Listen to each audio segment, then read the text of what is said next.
Good morning all. In today's session of operating system, we will be seeing what are the various system calls that are used for process management. Before moving on to this particular session, whatever system calls we are covering in today's class had to be done as an experiment in your lab. So, lab 2 exercise, in lab exercise 2 the second part is related to your system calls of process management. So, whatever we cover in this today's session we will be just using them in writing the particular program. Now, coming to the system call, what is a system call? Which we have seen in the previous session. System call is nothing but it acts as an interface between your user and well as your hardware. So, when you are performing your user programs, you want some system call to be executed or you want some service from the operating system. So, that service of your operating system will be provided by your system call. Now, we will see how this particular system call works.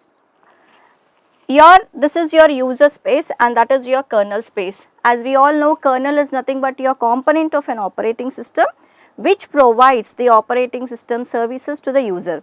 So, when the user is executing an application program in the first stage, he wants some particular service to be provided by the operating system. So, it generates an interrupt and from the user mode you will jump onto your kernel mode, and in the kernel mode you identify what system call is to be executed for the service required for the user. Depending on the service identified, the kernel will execute the function and the system call will return the parameters back to the user space. Then the user can continue with its usual routine where it has terminated. Now, we will see an example of this particular system call. Now, as a user I am executing something. I want to open a particular file. So, when I click on open, now we go for MS Word, you want a new file document to be opened, file open. So, when you are just clicking on the tab, internally a service is being executed. So, from your user space, you will be moving on to your kernel space, and this particular open, for this open tab, you have a kernel function which is to be executed. So, the implementation part will be done and the values will be returned back to the user. Now, we have seen what is a system call. We have n number of system calls provided. We have system calls for process management, file management, device, information and communication. Now, in this particular session, we only concentrate on the system calls related to process management. So, now coming to your process management, we will see how to create a process, and replace the current process or the child process, how to terminate a process, how to wait for a particular process and how to wait for multiple process and execute this. So, we will see each of these system calls of the process management in detail. Now, coming to your first system call, the first system call here is nothing but your fork. Now, when you want to use this particular fork, as we discussed in the previous class, fork is used for creating a child process. So, when you go for seeing this, whenever you go for implementing a fork, you have two particular processes that are being highlighted. You get a parent process in turn creates a child process. So, whenever I execute a fork, parent will create a child. So, at this particular moment I have two processes, one is your parent process, the other is your child process, and each of these process will have its own PID which is nothing but your process ID. So, child will have its own PID and parent will have its own PID. But when a fork is being executed to the parent, the return type of the fork is nothing but the ID of the child. For example, the ID of the child is assume 23, ID of the parent is nothing but 22. So, when you are executing the fork, the parent will get the ID of the child as a return type. So, PID value will be 23 in case of parent, whereas when you are executing the fork for a child process, it will return a value as 0. So, I mean to say that if PID is equal to 0, it is a child process, and if your PID value returned by the fork is greater than 0, it is nothing but your parent process. So, based on that, 0 means it is a child process which you are executing, and if it is a positive value, it is a parent process, and if you do not get any 0 or a positive value, by default it is a negative value indicating that there is an error in creating the child process. Now, we will just see the program structure of this particular fork. Now, when you see this is your normal header file which is required for executing your input and output devices. This particular system.types, this is required for using this PID underscore T. PID underscore T is used for execute, you want to create a PID value. So in that case I require a data type. P is a variable, PID T is nothing but an object type. So for that we go for types.h, and this is unique standard interface or standard library which are required for this fork. For fork I am not writing any code. So it is a built-in function which I am just using it. So the corresponding header file will be unique standard file. Now when you start with this particular program, I am just creating a particular variable P which is nothing but stores the ID of the process. P is equal to fork. So when you are doing this particular function, it internally creates two functions. So you have a child process which is being created. You have a child process created for this particular thing. P is equal to fork. Now what are the three values that are returned by P? You can have a positive value, you can have a 0 value, or you can have a negative value. So if P is equal to 0 indicates that you are into the child process. You are just printing the child process, and here we have a function known as getPID. So getPID function is used for getting the ID of the child. And if the P value returned by the fork is greater than 0, it indicates that you are into the parent process and you are printing the ID of the parent. And if this is false and this is false, you enter into an error, and when you execute this particular program, you get this output. So when you are into your child process, you get the ID of the child process, and when you are into your parent process, you get the ID of the parent process. Now we go on to the next system call which is related to vfork. Now we have already seen fork, now we go for vfork. When you go for a fork system call, as I told you, it creates two processes. So you have a parent process and you have a child process. So now when I go for a parent process, when I go for the fork, you have two processes created. One is your parent process, the other is your child process. So whatever data you have in this parent process or whatever program the parent process is executing, the same program copy will be maintained in your child process. So the child process will also execute the same program. So when you go for the address space, each process will be given an address space. So this is your address. So from 100 to 200, it is this is a total address space of a particular process. So I have 400, 100 to 400. So 100 to 200 is allocated to the parent, and 200 to 400 is allocated to the child. So even though you have different address spaces, both of them execute the same program. But coming to your vfork, the parent process will go for creating the child process. Now we have two processes, one is your parent process, other is your child process. So in this case, when you go for the address space, so only 100 to 200 will be given to this, where both the parent process has to use it and the child process also has to use the same address space. So in that case, when one is executing, the other particular process cannot execute. So here in this case, the child process will first execute and then the chance will be given to the parent process. So when you just see the differences between it, child and parent process has different address spaces where it has shared the same address space. Here both parent and child continue their execution because they have two different parts allotted, whereas here the parent process will be suspended because either parent has to execute or the child has to execute. So only one of them will be going for executing. And now if a child alters a page allotted to this, it is not visible to the parent, it is not required. Whereas since both of them are sharing the same thing, it is compulsory that whenever one particular parent process or the child process is modifying the content, it is visible to the other.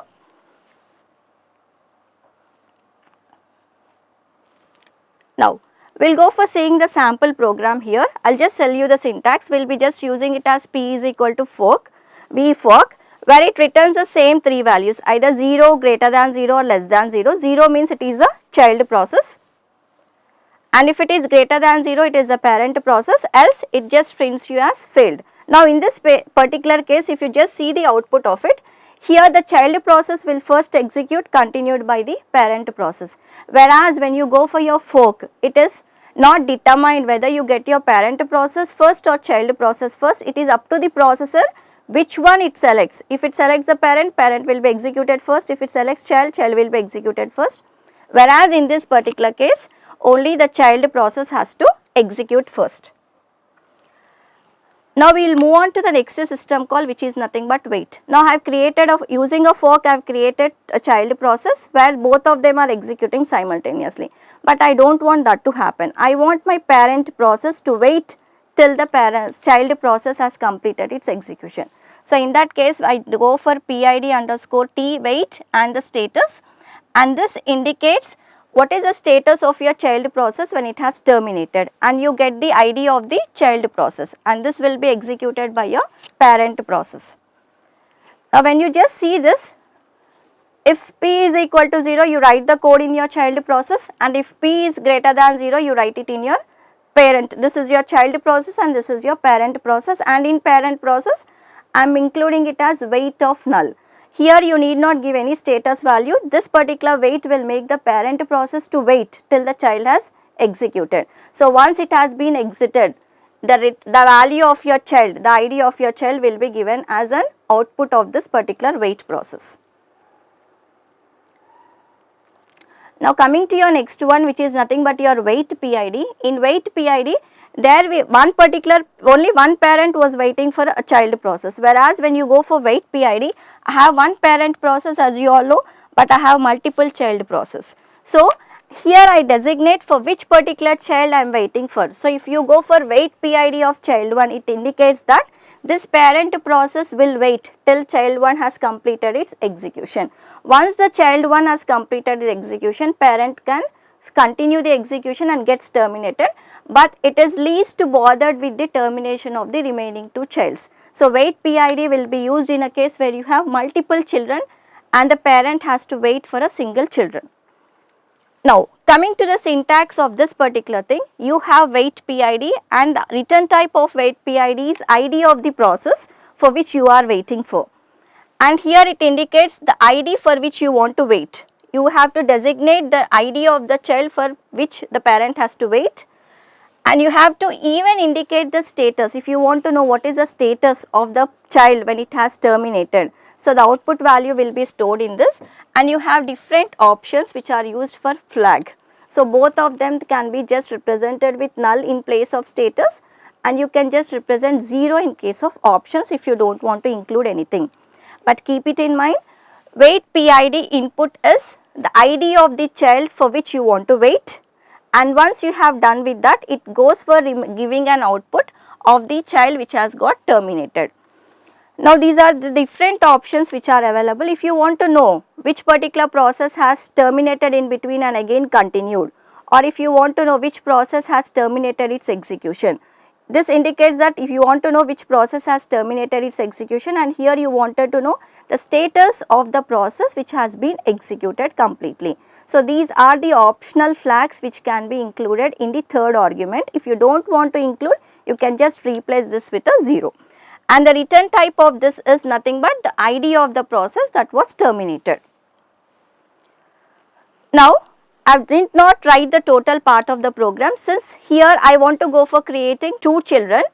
I have just given PID T of PID S of 2, indicating that this will store the ID of two child process, and this is nothing but the ID for which you are waiting for. Now PID S of 0. So first time I am calling a fork here, so it means that it will be creating a child. So first parent, P is your parent, so it goes for creating a child. So when it is creating a child here, so parent P will go for creating a child, and that particular ID will be stored here in this PIDS of 0. And if the value is 0, it means that you are executing your child process. If the value is greater than 0, it means that you are executing your parent process. Now similarly, you want to go for creating the second child. So the same parent will go for creating the second child here. So here P, using your first fork, it has created child 1. Using the second fork statement, it is creating your child 2. So the child 1 ID, the child 1 ID will be returned in PID of 0, whereas the child 2 ID will be present in PIDS of 1. So both the IDs are being chilled, and this is your second process. So here also it checks that if this is equal to 0, you are executing your second child, and if PID of 0 is equal to 0, it is the first child. PIDS of 1 is equal to 0, it is the second child. Now if you want to enter into your parent process, you have to designate that PIDS of 0 is greater than 0 and PIDS of 1 is greater than 0. In that case, it executes into your parent process.